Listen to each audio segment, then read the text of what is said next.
Hello guys, आप सभी का वेलकम है क्विक स्टडी जियो चैनल पर। आज के इस वीडियो में जो टॉपिक हम कवर करेंगे वो है एनवायरनमेंट रिलीफ फंड स्कीम 2024।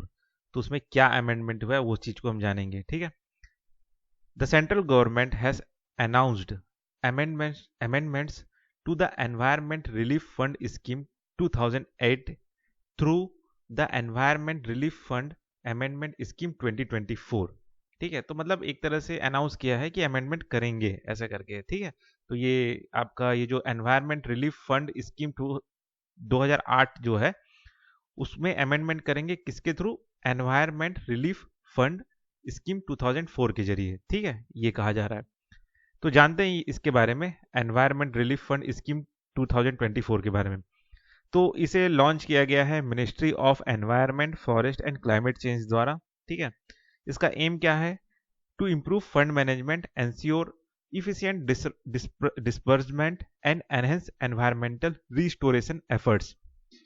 ठीक है, मतलब वही है आपका कि जो फंड है उसका मैनेजमेंट करना है, कहाँ कहाँ उसको देना है इफिशिएंट तरीके से, साथ ही साथ जो एनवायरमेंटल रिस्टोरेशन एफर्ट्स है उसको बढ़ावा देना है, ठीक है। तो इस स्कीम का वही एम है। अब इसके फीचर्स क्या हैं? तो पहला देखते हैं, इसका पहला फीचर्स है फंड मैनेजमेंट कैसे होगा। The central pollution control board appointed as fund manager for 5 years, replacing united insurance company limited, ठीक है। तो जैसे ये पहले आपका यूनाइटेड इंश्योरेंस कंपनी लिमिटेड जो था ये फंड मैनेज करते थे, तो अब उसको हटा के जो फंड मैनेजर अपॉइंट किया गया है वो कौन है? सेंट्रल पॉल्यूशन कंट्रोल बोर्ड को, ठीक है। फंडिंग का रिसोर्स कहाँ से, फंडिंग का जो सोर्स है वो कहाँ कहाँ से आएगा, ठीक है। तो ये आएगा आपका जो कंपनसेशन जो है under section 24 of the national green tribunal act 2010, ठीक है। तो इससे जो कंपनसेशन आएगा नेशनल ग्रीन ट्रिब्यूनल एक्ट से वो फंडिंग का सोर्स है, ठीक है। Penalties under section 14, 15, 17 of the public liability insurance act, ठीक है। तो ये जो एक्ट है पब्लिक लाइबिलिटी इंश्योरेंस एक्ट में जो ये सेक्शन बताया मैंने 14, 15, 17, तो उसमें जो भी पेनल्टीज लगाए जाएंगे तो वो जो पैसा आएगा वो जाएगा, ठीक है। रिटर्न्स एंड फंड इन्वेस्टमेंट, ठीक है, जो भी इन्वेस्टमेंट किया गया उस जो रिटर्न्स आएगा वो इस में जाएगा, ठीक है।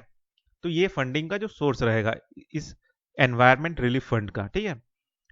डिजिटल इंटीग्रेशन होगा, ये तीसरा फीचर्स है।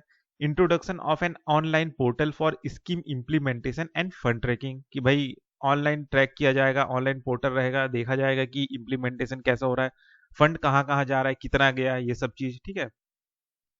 Disbursement process, fund released with in 30 days of district collector और सेंट्रल गवर्नमेंट ऑर्डर, ठीक है। मतलब ये कहा जा रहा है कि 30 दिन में जो है आपका फंड जो है रिलीज कर दिया जाएगा, ठीक है, डिस्ट्रिक्ट कलेक्टर से और सेंट्रल गवर्नमेंट के ऑर्डर से, ठीक। Investment strategy, investments in public financial institutions and saving account for liquidity and reinvestment, ठीक है। तो इस तरह से क्या बोलते हैं, इन्वेस्टमेंट स्ट्रेटेजी होगा।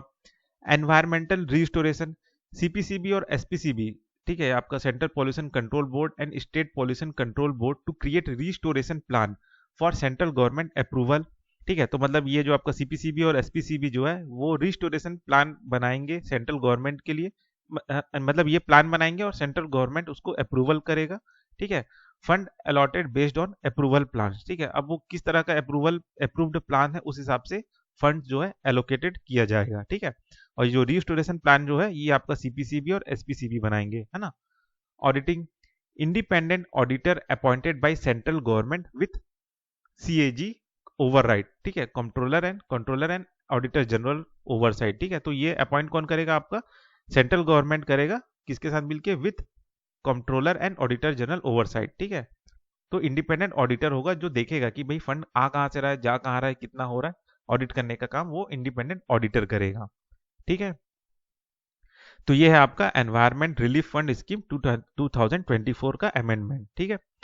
तो बस इस वीडियो में इतना ही, फिर मिलते हैं नेक्स्ट वीडियो में।